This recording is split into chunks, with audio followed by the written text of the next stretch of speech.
Kitchenette! Magandang araw at magandang buhay mga ka-kitchen! Simple birthday cake for a mother ang gagawin natin for today. Ang ating base ay ube chiffon cake na nilagyan ko ng ube frosting. At nilagyan natin ng caramel para sa ating fillings. Nag-send si client ng tinang cake at green lang yung sinend niya. Sabi ko, hindi kasi ko nagagandahan.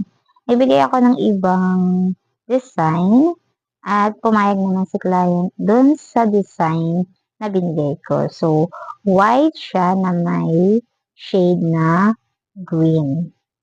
Yan. Kasi bali, buong cake is ang gusto niya is color green. So, hindi ako nagandahan kaya suggest ako ng ibang design at pumayag naman si client.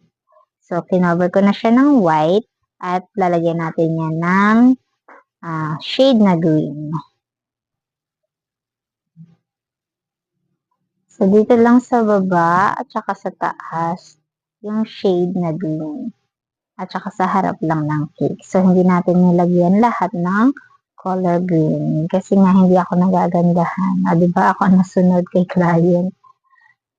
Maganda naman kasi yung kakalabasan. Titignan nyo na lang sa output niya. So, yan. Pakilisin natin yung nilagay nating shade ng green. Ang pinaka-toppers ng ating cake is artificial flower. Then, nalagyan lang natin ng design itong shade ng green. Ang design lang dyan is gumamit ako ng